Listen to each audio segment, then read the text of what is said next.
Olá, tô aqui. Fala, chefa. Amiga, Você tá bem? tô bem, graças a Deus. Saudade de vocês. Pois é. Esse tempo de quarentena ninguém viajou, né? Pois é, eu tô aqui amarrada. Eu gosto de viajar. Eu É. cheguei daquela viagem do Canadá direto para dentro de casa. 2 meses já aqui, mas foi um tempo bom. Tá sendo um tempo bom. Mas já tô querendo que passe logo para Que sair da legal. toca. E como é que tá meu amigo Sidney Borges? Tá bem, tá trabalhando muito aqui, produzindo. Foi para a fazenda agora fazer uma visita lá, levou os meninos, porque agora a gente tem que ser mentor dos meninos, ser professor, e eu estou amando que eles tenham esse tempo aí mais próximo do pai, né? Para irem Mas aprendendo. o Mato Grosso está mais aberto, né? Tá tudo aberto, menos as escolas. Menos as escolas, infelizmente. Porque não é nem tanto agora a questão de proibição, mas as pessoas mesmo, elas estão com medo. Primeiro, elas foram condicionadas a ter medo e os pais se manifestam contrários ao início da aula, novamente. Então, tem sido um problema, porque hoje a gente vê que a população aderiu, né, a esse medo, a essa histeria coletiva, e se a gente se manifesta a favor do reinício das aulas, então a gente é taxado aí de irresponsável, onde já se viu você levar o seu filho para a escola, uma criança e tal. Então, aqui nós estamos com esse problema. Por exemplo, a prefeita de Sinop, uma cidade vizinha, ela abriu as escolas, ela peitou lá o Ministério Público e a mulher é faca na bota. Aliás, eu quero parabenizá-la aí, aproveitando que essa série de lives é sobre mulheres que governam. A prefeita de Sinop está arrebentando, criando aí um caminho vanguardista nessa epidemia e já foi referência aí para várias situações em que ela meteu o peito, teve coragem e decidiu, e Sinop está pulsante e funcionando integralmente, com os devidos cuidados, é claro, né? E Sorriso, eu acho que a gente vai conquistar essa liberdade agora no que falta acontecer, que são as aulas, né? O restante está tudo funcionando, a terra está produzindo, o comércio está funcionando. Eu tenho ouvido muitas pessoas falando que o seu comércio melhorou ao invés de piorar, e é uma alegria, porque tudo que a gente ouve na mídia, né, são notícias de empresas quebrando, de demissões, e aqui a gente tem o privilégio e a bênção de estar em um lugar onde parece que está melhorando. Infelizmente, existem alguns casos, poucos casos, né, de Covid aqui, tem 5 pessoas internadas, mas não temos ouvido falar sobre fome, sobre falta e sobre desemprego aqui. Graças a Deus, eu acredito que é um lugar que é um farol para o Brasil aí e vai estabelecer um ritmo novo. Que show, Mesmo que sendo uma show. cidade pequena. O Brasil vai alimentar o mundo, né? A ideia é de que realmente a nossa agricultura vai, nosso agronegócio vai realmente subir de maneira exponencial, Anne. Sim, Bispo. Tem um estudo que diz que uma em cada 3 pessoas no mundo já são supridas pelo agronegócio brasileiro. Mas o que está ardendo muito no meu coração nesses últimos dias é que o agronegócio sempre vai ser a nossa marca, eu acredito, porque o Brasil tem as condições ideais, né, para a agricultura, para a pecuária. Nós temos o maior rebanho de gado, nós temos mais cabeças de gado aí do que gente, e isso é ótimo. Nós temos muito espaço. Agora, uma coisa que eu estou pensando muito é que a gente não pode se conformar com essa marca. Essa marca a gente já tem, nós somos campeões mundiais em produção agrícola, nós somos o celeiro do mundo, mas eu acredito que nós podemos ir além disso e que a gente não deve se conformar com esse status, porque é um status muito, muito legal, muito bonito, mas ele é um pouco cruel, porque na medida que a gente negocia commodities, a gente fica, de certa forma, refém dos preços. Então, se o preço das commodities vão bem, como agora, né? Nós temos preços históricos, boa parte porque o dólar, o câmbio está alto, mas se as commodities, por uma superprodução aí no planeta, baixam o preço, então a nossa economia ela sofre muito. Por que eu estou dizendo isso? Porque a gente tem que ter a ousadia e a coragem de dar um passo além e de seguir exemplos como, por exemplo, da Inglaterra, né? Que a partir do algodão que eles produziam, num país minúsculo, eles estabeleceram a Revolução Industrial lá no início do século XVIII, né? E por causa da Revolução Industrial, eles tiveram um aumento de 6 vezes no PIB em 10 anos, e depois eles aumentaram 100 vezes o PIB e se tornaram uma grande potência mundial.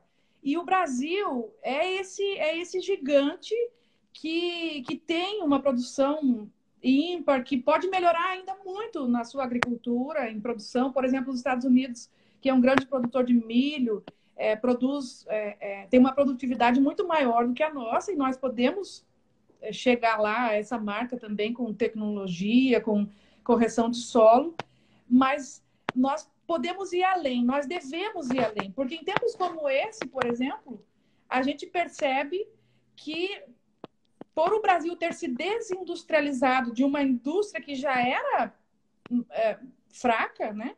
Mas ele ainda sucateou mais a sua indústria. A gente, ok, nós temos bolsões de prosperidade em lugares de agro, mas em compensação o restante do Brasil está sofrendo muito. E a gente não precisaria estar sofrendo tanto, já que nós temos um consumo interno relevante. Se nós tivéssemos uma indústria capaz de suprir a nossa necessidade de produtos de produção industrial, né? Seja até na área da alimentação, vestuário, na indústria metalmecânica, nós não ficaríamos refém nesse momento de desemprego, de tanta vulnerabilidade como nós temos, porque exatamente nós somos dependentes do agro, né? O agro é o nosso motor econômico e ele pode continuar sendo um motor econômico importante, mas nós podemos turbinar esse nosso veículo, nós podemos colocar mais potência nele, a fim de que a gente não fique, se acabar, se der uma pane, por exemplo, se os preços baixarem, a gente tenha outros artifícios, outras maneiras de a nossa economia não ficar tão vulnerável, né? Uma produção de PIB muito maior quando a gente agregar valor à indústria, ao agro, né? A nossa indústria de base, tem aí a mineração, que é uma outra economia básica, né? E que a gente tem muito que crescer. Nós temos reservas. Eu estava conversando com um geólogo essa semana e ele estava me falando que a reserva de Carajás, no Pará, é algo astronômico. Isso tudo estava na mão dos americanos antes dos militares assumirem, e foi os nossos militares que não deixaram, né, que os americanos explorassem. Eu não sei se isso até que ponto foi certo ou foi errado, mas eles transformaram aquilo tudo na Vale, e eu acho que chegou um tempo de transformação. A Vale fez o seu papel e agora ela precisa abrir a sua influência para que outras empresas, liberar as licenças que ela retém, licenças de exploração de solo. Ela cumpriu o seu papel e agora acho que chegou um tempo de haver uma justiça econômica melhor, maior. Eu acho que eu estou falando Incrível, Anne. muito, né? Não, não está não. Eu estou com um problema aqui técnico. Aqui, voltou. Então, Anne, nós estamos aí no momento como você disse, uma histeria, né? Incrível. Há uma voz de medo disfarçada de prudência, que tenta fazer com que esse medo seja de todos nós. E se você não sente esse medo, você é no mínimo insensível, né? Sim. Você é um primitivista. Genocida.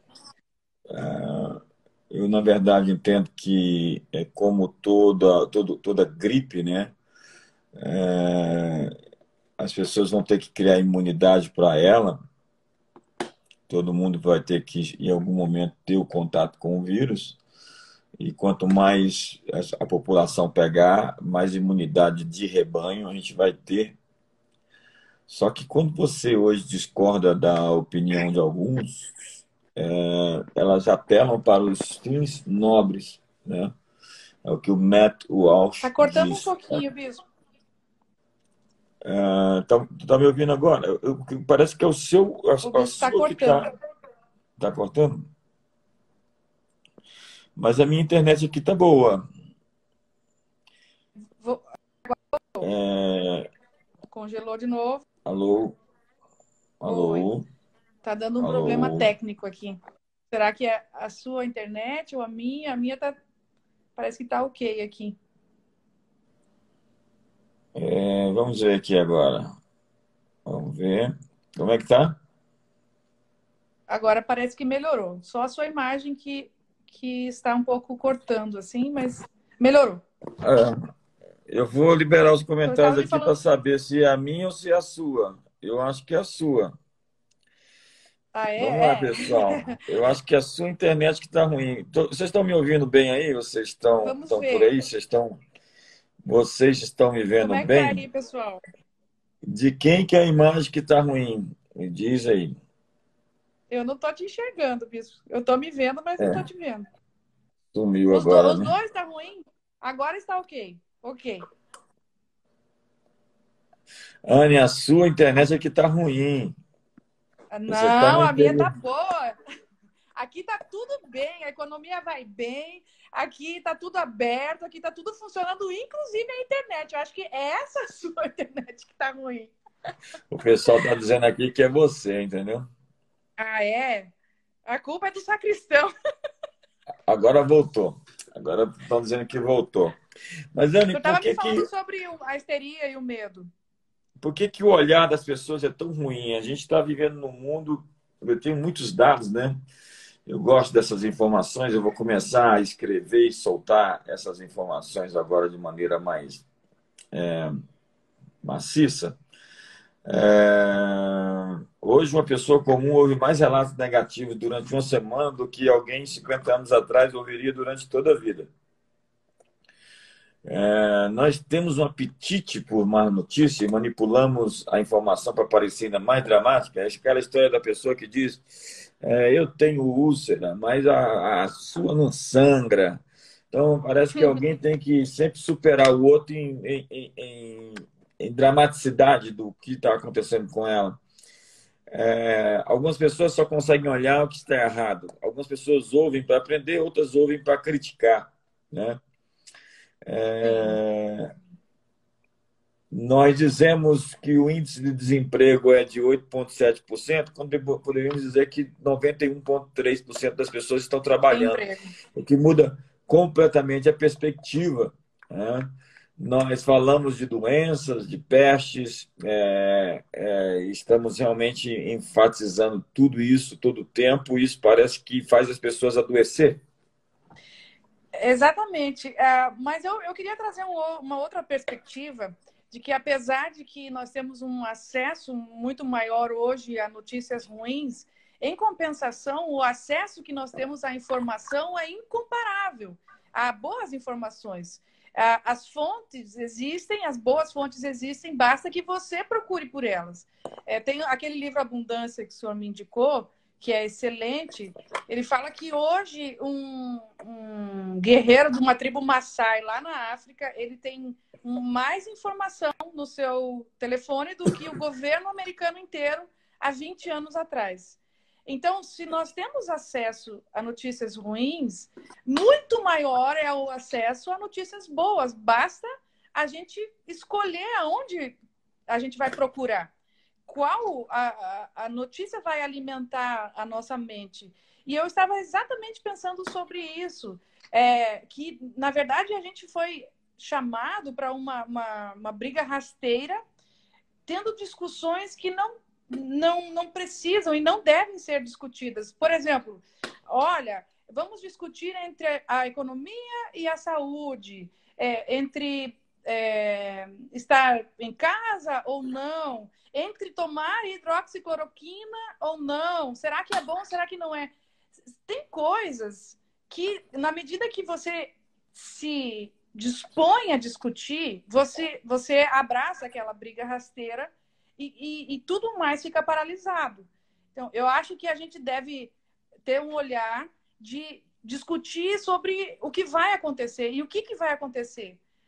Coisas boas vão acontecer. O nosso futuro é um futuro bom, o nosso futuro é vencedor, o nosso futuro é um futuro de paz, de esperança, como a gente acredita. Então, vamos falar sobre o nosso futuro, vamos deixar a voz do medo de lado e vamos falar sobre o que nós vamos levar desse tempo como lição, né? E uma das lições mais fortes que eu aprendi é que a gente não pode confiar, colocar a nossa confiança de maneira tão grande como eu tinha, por exemplo, em instituições ou em governos ou em qualquer instância do sistema, porque o que a gente percebe é que, de fato, a injustiça tinha se institucionalizado. E essa ocasião do Covid é uma oportunidade para a gente rever esses sistemas e simplesmente quebrar esse sistema e derrubá-los e não ficar discutindo sobre detalhes que não são da nossa instância. Nós não vamos resolver o que a gente deve fazer como cidadão. O que eu fiz aqui em Sorriso, eu acho que é uma boa dica para cada um aí da sua cidade. Eu fui perguntar nos hospitais se havia esse medicamento disponível. Pronto? Sim, aqui eles estão dando o complexo lá de hidroxicloroquina, eles estão dando o anticoagulante e o azitromicina. Ok? Isso não diz mais respeito a mim, porque eu não sou médica e eu quero agora discutir coisas que eu tenha, de fato, efetividade ou alguma maneira de ajudar, né? Porque quando a gente se distrai com essas discussões, a gente acaba perdendo o foco do futuro, do que vai acontecer depois. Eu acredito que o nosso futuro Eu confesso a você que eu estou cansado, Anny. Hã? Eu confesso a você que eu estou cansado, mas eu estou cansado da desonestidade, dos que discutem, da fake news, do oportunismo. Eu realmente eu estou intolerante a emocionalismos, né? As pessoas estão tão piegas, né? Eu confesso a você que eu não estou com o meu pavio tão longo esses dias. Eu preciso melhorar nisso. Porque chega um momento em que você vê tanta coisa, né? Agora mesmo eu estava ali no comentário, alguém colocou assim, como é que você não tem medo de expor os seus filhos a essa situação? Você vai expor seus filhos. É muita desinformação, sabe? É muita falta de informação e muito sentimentalismo, porque os meninos, as crianças não é um vírus que ataca as crianças, ele é um vírus que ataca os velhos, né? Que ataca as pessoas com comorbidades. Então, você vê uma informação chegar e já vem 10 informações falsas para criar ruído em cima daquela informação. Então, a guerra cansa. E se você não escolher seus inimigos, a quem, inclusive, você vai combater e quem você também vai responder, né? Quem você vai responder, porque as pessoas acham que porque você está na internet, você tem que responder todo mundo. Se eu tivesse que responder todo mundo, eu não ia ter vida, né? Exatamente. Eu não ia ter vida, porque eu recebo milhares de mensagens E se eu tiver que responder tudo que me chega, eu não vou ter condições de fazer mais nada na vida. Então, alguém escreveu aqui que esse ambiente é um ambiente democrático. Não é democrático, isso é um ambiente nosso, é meu particular, minha rede social, né? As pessoas estão convidadas a participar e existem protocolos para você entrar e chegar e permanecer, né? Mas é esse espírito de distração, né? Essa coisa coletiva que parece que vai pegando as pessoas e transformando-as numa massa de manobra sobre essa coisa dos filhos. Outro dia morreu uma menina de 13 anos aqui de dengue hemorrágica. E sabe por quê? Porque não havia disponível um banco de sangue. O hospital regional, e eu descobri porque eu fui doar sangue para uma outra pessoa que estava com dengue em plena pandemia, e eu descobri que não havia no hospital regional um equipamento de separação das plaquetas. E dengue hemorrágica mata porque baixa as plaquetas, basicamente. Então, essa menina morreu porque não tinha plaquetas, e é algo tão simples, mas que as pessoas não enxergam. E várias pessoas sofreram dengue hemorrágica aqui. Aliás, dengue hemorrágica já matou muito mais do que Covid, mas as pessoas estão como que catatônicas em relação Cegas a... pelas suas emoções, cegas pelo seu sentimentalismo. Eu escrevo algo acerca da hidroxicloroquina, né? Aí as pessoas vão lá e falam: você está defendendo o Bolsonaro? Eu, eu vou lá e posto alguma coisa sobre lockdown vertical. Você está defendendo o Bolsonaro? Assim, virou uma coisa do Fla-Flu, sabe? Isso não é É, Fla-Flu, gente. Isso é uma guerra que todos nós seremos afetados de maneira na saúde, no geral, e também econômica. Então ficou muito sentimental. Eu sou muito, você me conhece, eu sou muito prático, né? Eu quero saber onde é que a gente vai chegar, qual é a solução. Não quero sentimentalismos, né? Eles não nos levam a lugar nenhum. Tanto que as grandes nações do mundo são nações que têm esse zeitgeist, né? Esse espírito intelectual, prático, pragmático, objetivo. E o que nós precisamos agora é buscar soluções, deixar inclusive as brigas. Eu fiquei muito chateado com todo o oportunismo político que foi feito desde o início do que aconteceu. Mas fiquei feliz ontem do presidente sentar com o governador Dória e com outros membros, como até mesmo o Rodrigo Maia. Eu entendo como que dois adultos esse é um momento para afastar toda coisa, todo problema que existe, entendeu? E vamos nos concentrar numa solução. na É isso que o solução. Brasil quer, é isso que todos nós queremos, virar essa página, passar de fase e depois é depois.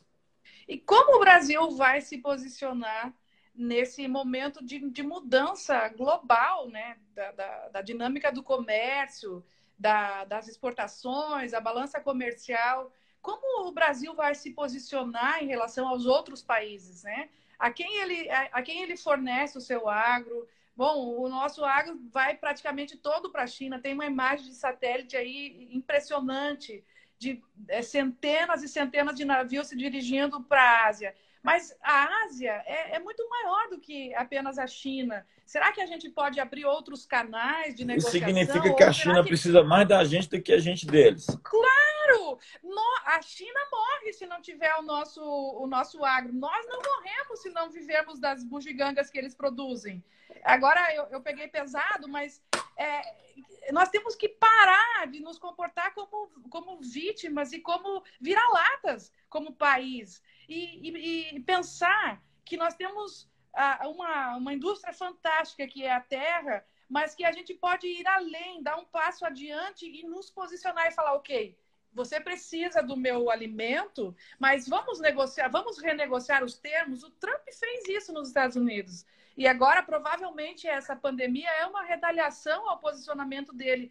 Mas nós não podemos viver a vida inteira amarelos, achando que nós somos refém da nossa exportação de commodities, porque esses países, eles não têm misericórdia. Eles querem nos sugar ao máximo, né, pagando um preço de commodity negociado e estabelecido pela Bolsa de Chicago, mas E nós? Como nós vamos nos posicionar como país? Será que a gente não pode parar o pé e rever o modelo? Será que a gente não pode abrir outros canais de comércio? Será que a gente não pode se aliar com a Índia, por exemplo, que é um grande país e que tem uma cultura muito...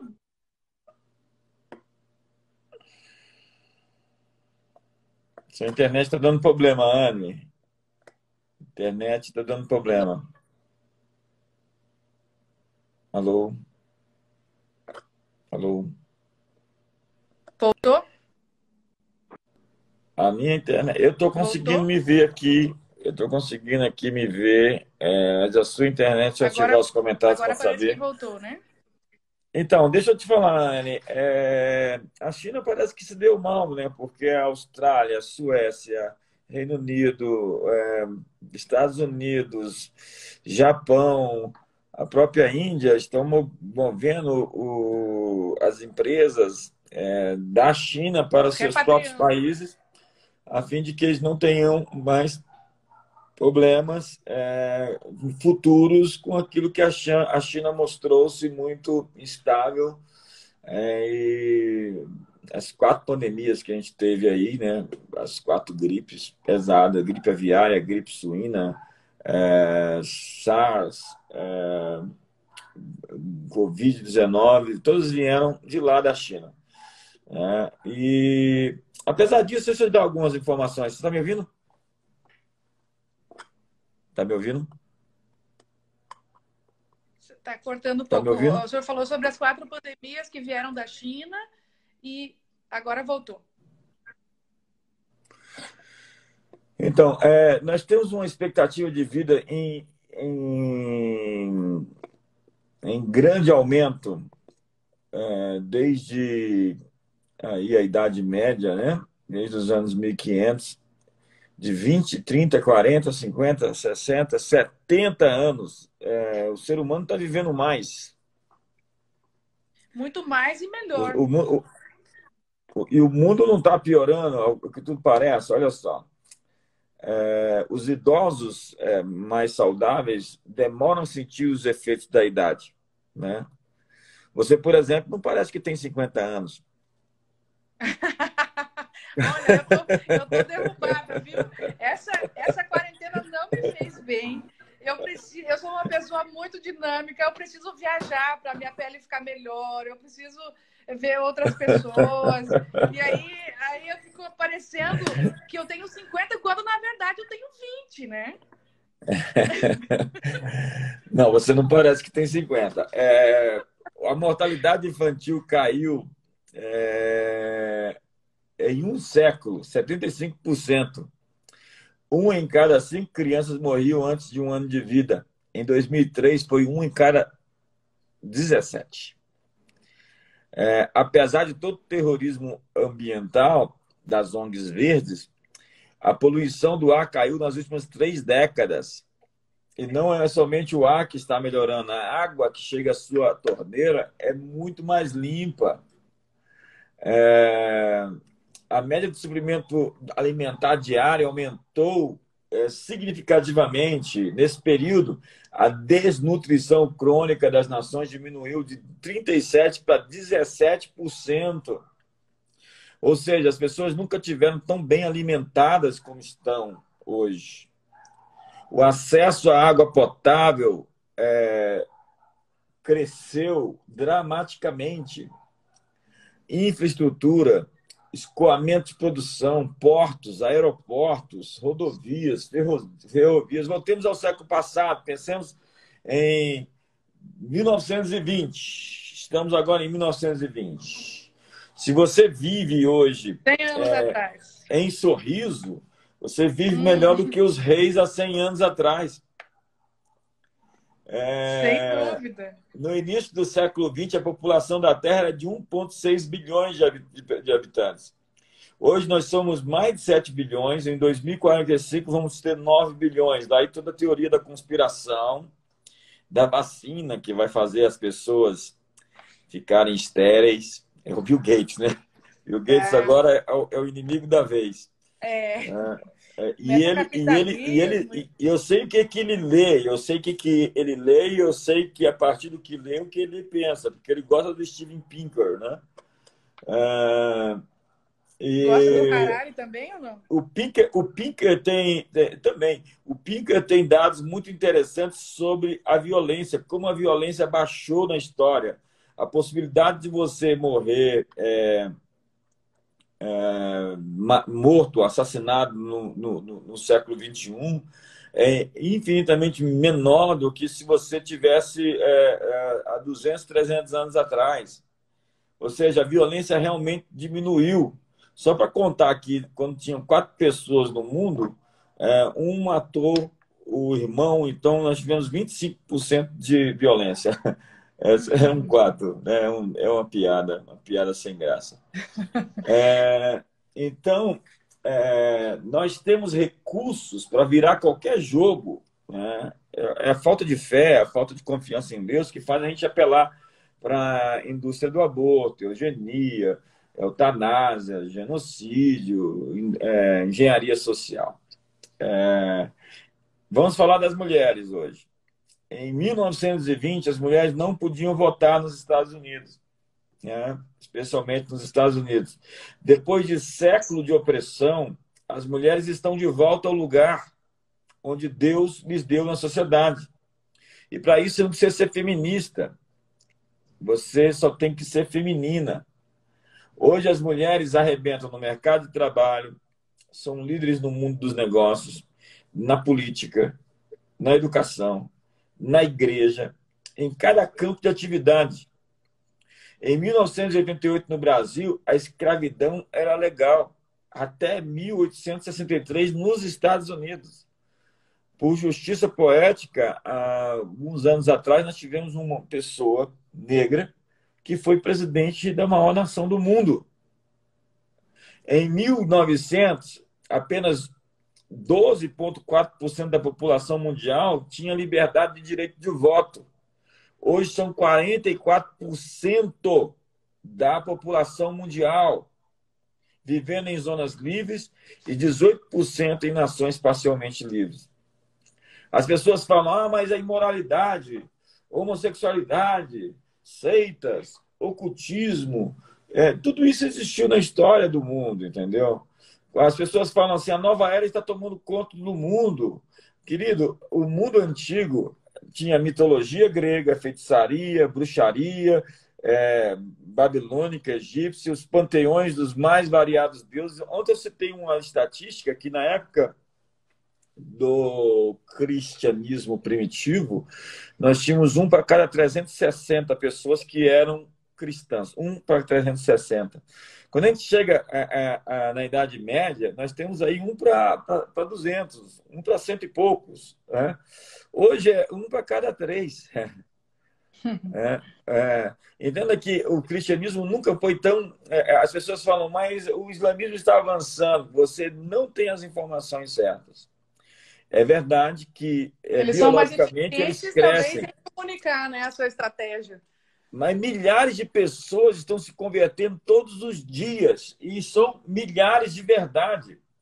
Na China, a Indonésia, que foi o país mais populoso do país islâmico, segundo o Instituto Gallup, tem 30% de cristãos na Indonésia.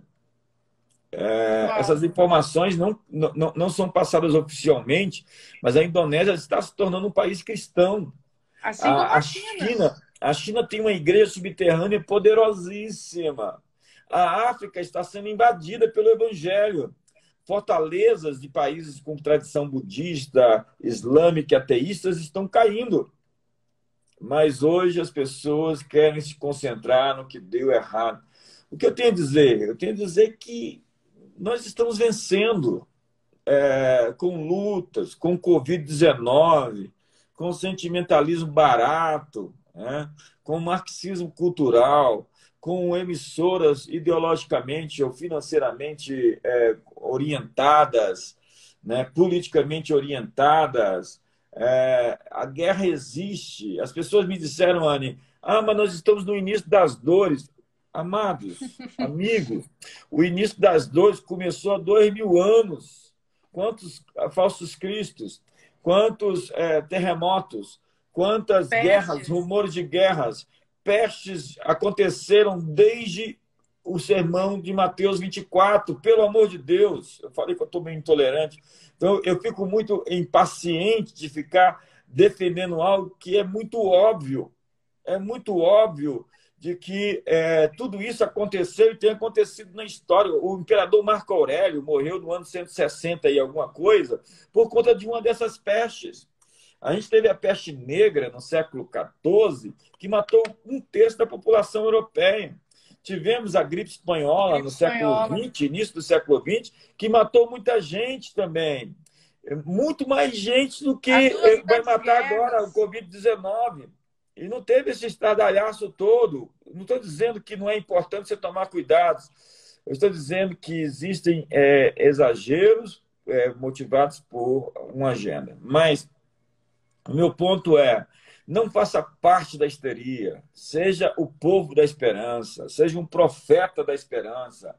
O que eu tenho para te dizer é que quem crê não vive no presente, já está enxergando um horizonte melhor do que esse que nós estamos tendo hoje.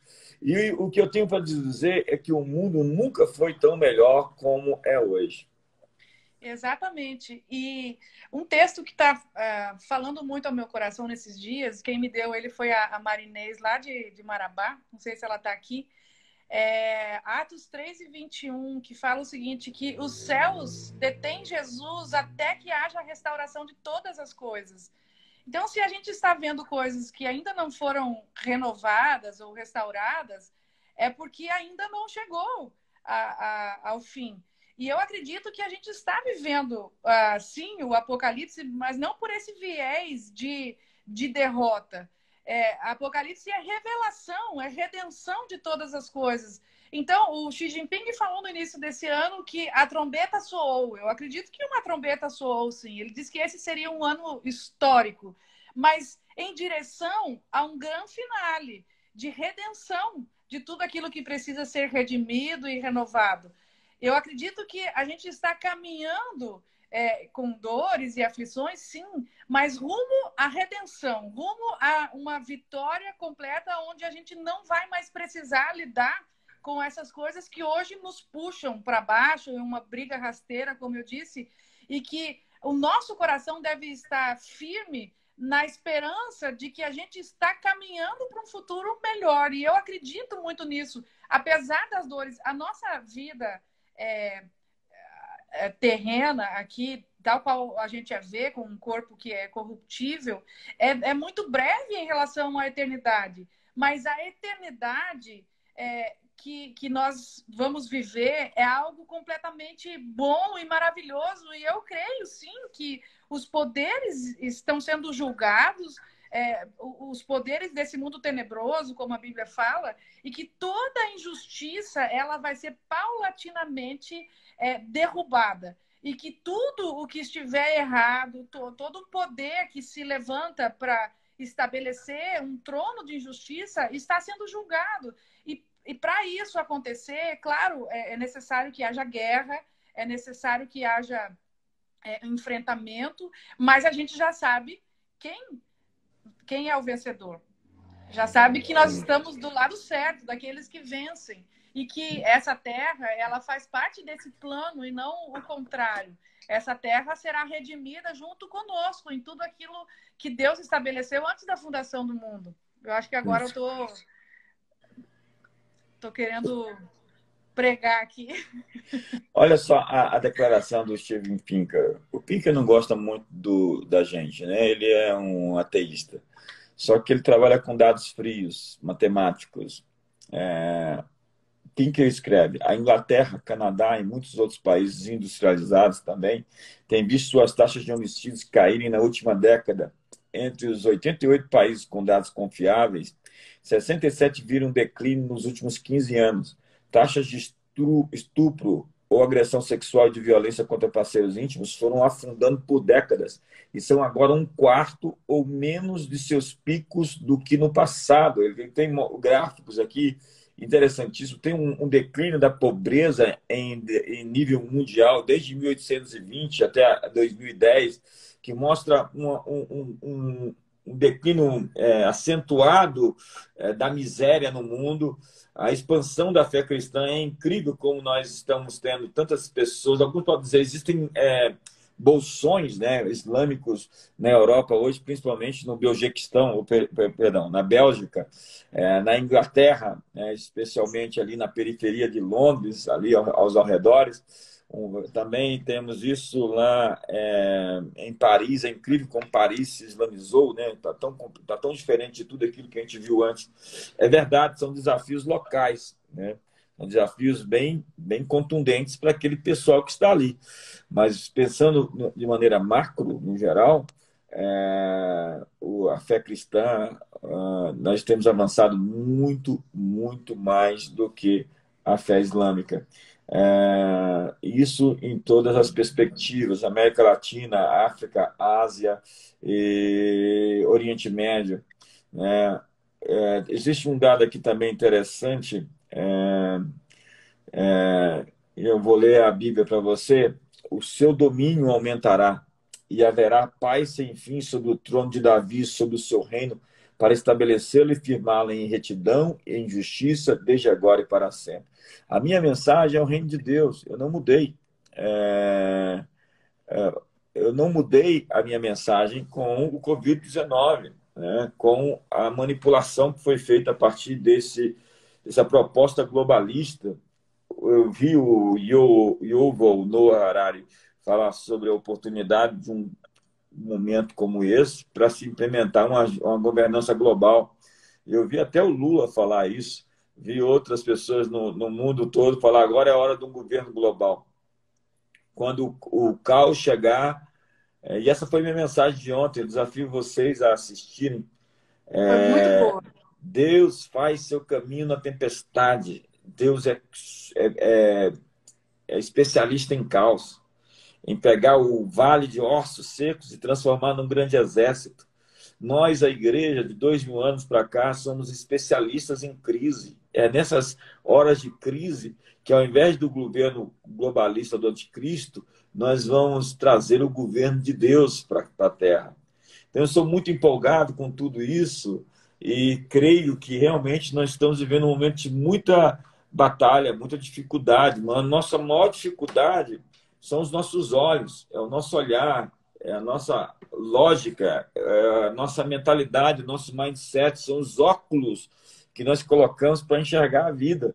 Se nós prestarmos atenção, Anne Bosch, nós temos tanto motivo para agradecer, tanto motivos para ser gratos. O que eu darei ao Senhor em troca de todos os seus benefícios para comigo? Mas o que eu vejo é muita gente murmurando, reclamando, ingrata, insatisfeita. Gente que vai para a internet e é incrível como a internet deu voz para tanta gente que, como disse a Brené Brown, né, que sofreu tanto por conta de uma exposição pessoal que ela quis fazer. A internet é a latrina do mundo, diz ela, né? Estava bem machucada. Por quê? Porque tem gente muito boa na internet, gente maravilhosa, gente extraordinária. Mas tem aqueles que, como eu disse, tem gente que ouve para aprender e tem gente que ouve para discordar. Outro dia eu estava fazendo uma live com o Cote e eu fui ler um comentário infeliz de alguém falando assim: ah, deixa ele falar. Tipo, eu fiquei tanto chateada na hora, eu tive vontade de responder, mas eu pensei, sabe o quê? Se ele quisesse falar sozinho, ele faria uma live sozinho. E essa pessoa, e era um homem, né? Então, fazer um comentário que tenta fazer com que a gente até às vezes dê razão a movimentos feministas, porque são pessoas malvadas, né? Na sua percepção, são pessoas machucadas. E eu pensei, quer saber?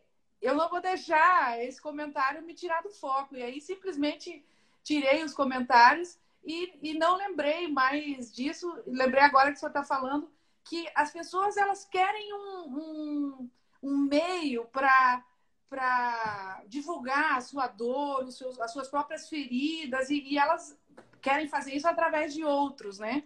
E à custa de depreciar outros. Enfim, é só um exemplo tão bobo, já que a gente está falando sobre mulheres, no início dessa live sobre mulheres, As mulheres têm uma voz e essa voz precisa ser ouvida, mas as mulheres têm que querer ter a coragem de que a sua voz seja ouvida. Muito mais do que pedir permissão aos homens para falar, elas têm que acreditar que elas têm algo a dizer e que elas têm uma voz e é uma voz poderosa. Eu fiquei sabendo de um estudo, eu vou pegar mais informações, está no livro um livro chamado A Mão que Balança um Berço e a Mão que Governa o Mundo. É um livro sobre mulheres. É um cara fantástico, que escreveu também um livro sobre vocação, e ela disse que estava me mostrando esse livro esses dias. E ela me mostrando um estudo onde as mulheres são opressas, oprimidas, limitadas, restringidas, a nação ou a civilização fica impedida de prosperar, crescer e alcançar seu objetivo coletivo. Você vai ver que o lugar onde as mulheres são melhor tratadas é o lugar onde mais existe prosperidade no mundo. Porque são as mulheres Isso é fácil que de constatar, tá? Isso é fácil de constatar no olhar, claro. Ver Europa, Estados Unidos, civilização ocidental. Você vai ver que realmente é fácil ver que isso é verdade. São as mulheres que eu acredito que, no fundo, estabelecem a cultura de um país. São elas que criam as crianças em geral, né? O papel maior da criação dos filhos e de estabelecer uma cultura em uma casa, em uma cidade, é um papel maior da mulher. Então, se a mulher ela é valorizada e reconhecida, ela vai ensinar os seus filhos aquilo que ela é, né? Ela vai ensinar os seus filhos a respeitar as mulheres, a valorizar as mulheres, vai ensinar as suas filhas a respeitar os homens, mas sem perder o seu respeito próprio. Então, as mulheres têm um papel fundamental, mas sabe, Bispo, eu posso falar porque eu sou uma delas. A culpa está nas mulheres. A culpa não está nos homens. Eu já experimentei entrar em vários campos que são tipicamente masculinos, ou até tidos como machistas. Empresa, política, enfim, várias esferas. E eu não senti resistência de homens. Pelo contrário, eu acabei sentindo maior resistência de mulheres, de quem eu gostaria de ter um apoio ou uma torcida, né, por mim, para enfrentar certas coisas que eu me dispus a enfrentar. Mas a maior resistência que eu enfrentei foram das próprias mulheres. Então, enquanto a mulher não descobrir a sua identidade e a sua voz e o que ela tem a dizer e ter coragem de colocar isso para fora de uma forma respeitosa, é claro, a gente não precisa depreciar os homens para se valorizar. Pelo contrário, na medida que você valoriza o que o homem tem de bom e de complementar, então você mesma se torna maior e melhor. Né? Não, a nossa valorização não está à custa da depreciação dos homens, mas está exatamente na sinergia e na complementaridade que existe entre as forças de um e de outro. Né? Que o homem tem coisas que a mulher não tem, e isso é biológico, é natural, ninguém consegue mudar essa verdade. Assim como as mulheres têm habilidades que os homens não têm. Então, essa coisa de você descobrir a sua identidade e a complementaridade e a soma que há entre a força das mulheres e dos homens, não tem quem segure. O Tocqueville já dizia, né, que a nação americana se tornou a grande potência que é por causa da força das mulheres. Ele dizia que a mulher americana era mais forte do que a mulher europeia, e por conta disso a América se tornou maior por conta Ele vai falar duas grandes forças que fizeram a civilização americana, o país, a nação americana, se tornar quem foi. O seu livro é A Democracia Americana, a Igreja e as Mulheres. Tocqueville vai fazer várias narrativas sobre essa questão feminina como um fator preponderante para a grandeza da nação. Mas, Anne, a verdade é que você está falando aí sobre a questão das mulheres se boicotarem, né? Mas existe um outro aspecto muito interessante sobre a questão feminista. Eu não sei quem foi que disse que o feminismo tem como pai ou como mãe o homem cafajeste, né?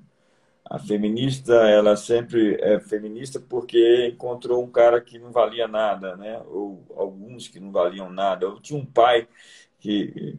Entende que não valer nada é uma expressão de quem não se valorizou. Vale, mas não se deu valor. Hoje a gente tem que deixar tudo fechadinho, né, Anny? Porque senão... Sim. Ou não, ou a gente tem que desencanar e soltar o verbo mesmo, porque senão Diga-se, a gente diga-se, acaba. diga-se o presidente, né? Mas É, o ponto é, vamos fazer uma. Eu acho que é o Rodrigo Constantino que faz isso no seu livro Esquerda Caviar. Ele mostra que no Titanic, acho que foi em 1912, né? uhum. Quem morreu foram os homens. Não morreram, praticamente mulheres não morreram no Titanic. Por quê? Porque os Porque, homens estavam salvando as mulheres. porque não, os homens ficaram colocando as mulheres e as crianças, primeiro crianças, Primeiro, primeiro lógico. mulheres, né? E eles foram para afundaram com o navio e tinha até uma banda tocando, né? Uma banda tocando enquanto o navio afundava. É incrível, né? O que a civilização cristã produziu. Isso é civilização cristã. Primeiro crianças, primeiro mulheres. Mulheres.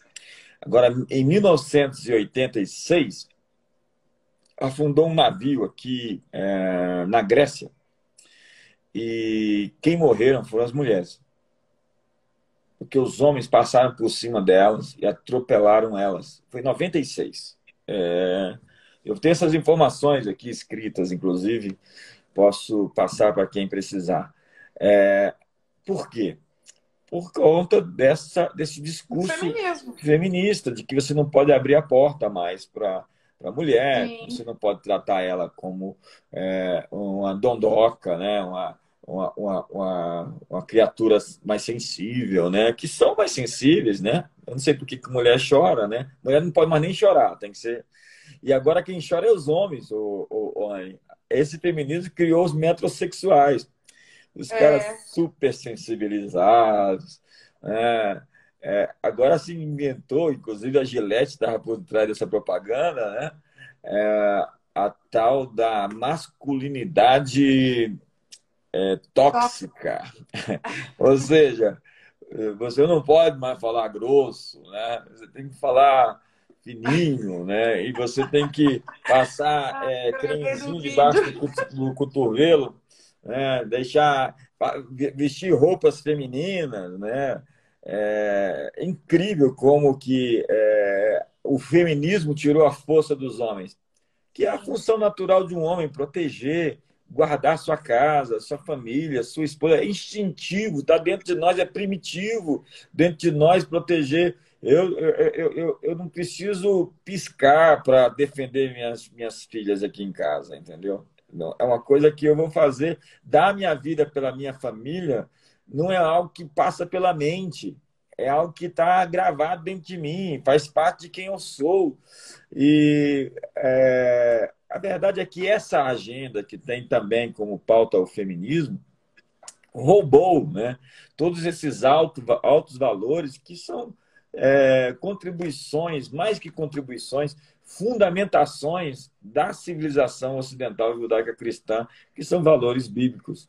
Então, a gente precisa realmente resgatar a masculinidade, não o machismo. Não estou falando de machismo, né? A hombridade. A hombridade, a grandeza dos homens, né? Essa coisa do homem se adiantar, se colocar como resposta, o homem resolver os problemas, o homem proteger a família, proteger a esposa, né? E a mulher, que também não quer se deixar ser protegida, né? Não quer se deixar ser guardada. A mulher independente, né? Porque ganha mais do que o marido. Senhora, você ganha mais do que o marido, então que bom que vocês estão ganhando muito para poder educar os filhos de vocês, e o dinheiro de vocês é um dinheiro comum, que não é de uma pessoa, mas de Isso. uma família. Casamento não é separação de patrimônio, de bens. Casamento é uma vida comum para até que a morte nos separe ou até que Jesus Cristo venha. Precisamos resgatar esses valores antigos, esses fundamentos eternos. Precisamos realmente resgatar é, as fundações da nossa sociedade. Anny Borges, muito obrigado. Já temos aqui 59 minutos conversando, passou rápido. Pois é, rápido demais. Já quero um segundo round aí. Foi um prazer, uma honra estar aqui esse tempinho com o senhor. E sempre aprendendo muito. Obrigada à audiência aí que participou legal hoje. E estamos aí esperando esse futuro de alegria e de esperança que está chegando, que a gente está construindo e olhando sempre para o lado bom, e isso tudo vai nos levar a um momento glorioso, eu tenho certeza disso. Eu sou muito otimista, você sabe. Eu olho para o passado e eu vejo o futuro. Passamos por tudo isso outrora e até piores situações passamos. É claro que a situação que estamos vivendo é muito única porque ela é global, atingiu todos nós de uma maneira diferente.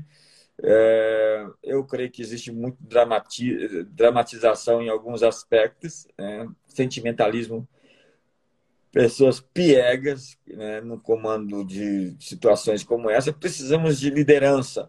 E liderança nasce no meio da crise. E as mulheres vão se erguer quando os homens não se erguerem. Nós vamos ver as mulheres se erguerem, e vão se erguer até mesmo quando os homens se erguerem, para construir esse mundo novo que está surgindo. Eu vou fazer uma série agora, a partir de hoje, com mulheres que governam, mulheres que lideram, mulheres que fazem a diferença na sociedade. Obrigado, Anny Borges. Que legal. Uma honra, Bispo.